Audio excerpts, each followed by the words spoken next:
기록보관소 X. 오늘은 수중동굴에서 빠져나오지 못한 남자, 어쩌면 철저한 계획 속에서 사라진 것일 수도 있는 남자, 죽음의 신이 그려진 경고판이 있는 곳으로 들어가 영원히 나오지 못한 벤 맥데니얼의 수중동굴 실종 사건에 대해 이야기합니다. 2010년 8월 20일 플로리다주 폰세데 레온 북쪽 보텍스 스프링이라는 수중동굴에서 한 남자가 실종됐다는 신고가 접수됩니다. 그의 이름은 벤 맥데니얼. 미국 테네시주 멤피스 출신의 30살의 남성이었죠. 그는 유복한 가정에서 자랐지만 삶은 순탄하지 않았습니다. 이혼, 사업 실패, 그리고 단 한 명뿐이던 동생의 죽음. 그는 그 충격을 잊기 위해 플로리다주 해안에 위치한 부모님 집에서 지내며 수중 다이빙에 몰두하고 있었습니다. 그는 수면 아래 25m 깊이의 동굴 입구로 들어갑니다. 그리고 그 모습이 마지막으로 목격된 순간이었습니다. 그런데 그가 익사한 거라면 시신은 동굴 어딘가에 있어야 했습니다. 하지만 그 어디에서도 발견되지 않았죠. 그의 다이빙 기록도 없었을 뿐더러 그를 따라간 사람도 아무도 없었습니다. 벤은 당시 정식 동굴 다이빙 자격증이 없었음에도 기본적인 안전수칙인 단독 잠수 금지를 어기고 혼자 동굴을 탐험하곤 했죠. 그리고 그날도 어김없이 혼자서 들어간 거였죠. 보텍스 스프링이란 수중 동굴은 숙련된 다이버들에게도 지옥의 입구라 불리는 곳입니다. 동굴 입구엔 죽음의 신이 그려진 경고판이 서 있는데 그 안으로 들어가려면 25cm의 좁은 입구에 등에 맨 탱크를 벗어 먼저 빼 밀어 넣어야 할 정도로 위험한 곳이죠.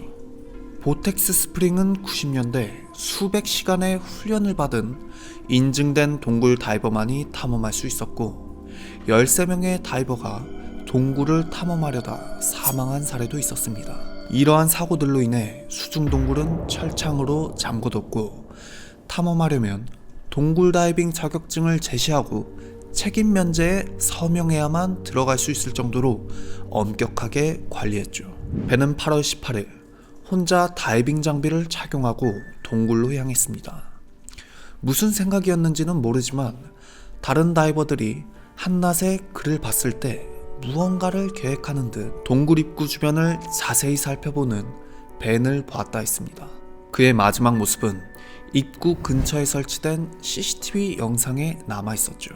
입구는 평소에 잠겨 있었지만 당시 현장 관리자였던 에드리언이 벤이 평소 단골이기도 하고 다이빙을 즐겨하는 손님이란 것도 알아 예외적으로 접근을 허용해줬다 합니다. 벤이 동굴로 향한 후 다시 돌아오지 못하자 실종 소식은 곧바로 퍼졌습니다. 8월 22일까지 4일간 벤의 다른 흔적은 발견되지 않았죠. 그가 살아있을 거란 희망은 제로에 가까웠습니다. 시신이라도 찾아야 된다는 생각에 전문 동굴 다이버들이 수색을 준비했는데 경험 많은 다이버들이 우려의 목소리를 냈죠. 벤이 사라진 이 동굴은 위험성도 높았지만 시신을 발견한다 해도 수중동굴에서 생명이 없는, 그러니까 스스로 몸을 움직일 수 없는 시체를 꺼낸다는 건 위험도가 배로 느는 작업이라 해요. 키 180, 체중 95kg에서 100kg의 남성의 시체를 안고 좁은 터널을 지나 넓은 공간에 도달할 때까지 뒤로 기어가야 했고 공간 감각이 필요한 매우 위험한 임무였습니다. 그럼에도 동굴 깊은 곳까지 수색하지만 벤의 흔적은 어디에도 없었습니다. 결국 구조팀은 이상은 위험하다며 수색을 중단했죠.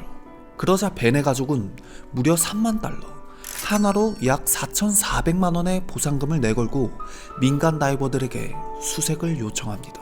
실제로 몇몇의 다이버가 보상금을 타기 위해 동굴을 더 깊이 탐험했지만 그중 2명은 목숨을 잃고 말았습니다. 할 수 있는 모든 노력에도 불구하고 벤의 시신을 찾지 못했죠. 그런데 이상한 건 수중동굴 안에 부패한 시신이 있다는 흔적조차 찾지 못했습니다. 그 샘에는 잉어, 농어, 장어를 포함한 야생동물이 서식했습니다. 주로 어두운 동굴에 살았던 장어는 부패한 시신이 있었다면 시체를 먹는 모습이 보였겠죠. 이야기를 들은 많은 다이버들이 수색에 합류했지만 아무것도 발견하지 못했습니다. 추가로 16명의 숙련된 다이버가 36일 동안 동굴에서 벤을 찾았지만 마찬가지로 결과는 변하지 않았죠. 이렇게 되면 분명 벤이 수중 동굴에서 죽었다고 보는 게 합리적인데, 이상하게도 30번의 물 검사를 실시해 시신이 부패하면 양성이 나온다는 박테리아를 검사했지만 모두 음성으로 나와 의문점이 더 많아졌죠. 그러던 날 추가적인 조사 중에 벤의 것으로 보이는 2개의 탱크가 동굴 입구 근처에서 발견되었습니다. 일부 수색자들은 그 탱크를 보곤 벤이 동굴을 탐험하려 한 게 아닌 것 같다는 의견을 내요. 수중 동굴은 매우 깊기 때문에 일반적인 공기가 아닌 심해 잠수에 필요한 특수기체 혼합물을 넣는다고 합니다. 일반 공기를 사용하고 깊이 들어가면 질소 중독에 취약해지기 때문이죠. 물론 수중 동굴에 여러 번 진입한 기록이 있는 벤은 이러한 기초적인 내용을 숙지하고 있었을 테고요. 그런데 발견된 벤의 탱크를 테스트해본 결과 모두 일반 공기만 들어가 있었습니다. 4개월이 흘러 2011년이 되며 벤의 시신이 동굴에서 발견될 가능성은 점점 낮아져 갔죠. 벤의 부모는 그가 범죄 행위로 사망했을 가능성을 제기하며 다이빙 실종은 범죄를 은폐하기 위한 조작일 수도 있다 주장합니다. 의문투성이의 벤, 그리고 보텍스 스프링 수중 동굴. 과연 벤은 무슨 일이 생긴 것이며 어디로 간 것일까요? 일부 사람은 말합니다. 벤은 죽지 않았다. 그는 자취를 감춘 것이다. 실종 전 그는 자주 이런 말을 했다고 하죠. 나는 완전히 다른 인생을 살고 싶어. 이 모든 건 그가 스스로 사라지기 위한 완벽한 시나리오일지도 모릅니다. 만약 그가 정말 동굴 속 어딘가에 머물러 있다면 아직 인류가 바다를 탐사한 비율은 매우 적습니다.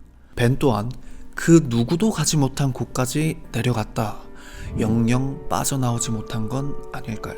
벤은 익사한 다이버였을까요? 완벽하게 사라진 남자였을까요? 우리가 아직 모르는 진실이 어딘가에 숨겨져 있는 걸까요?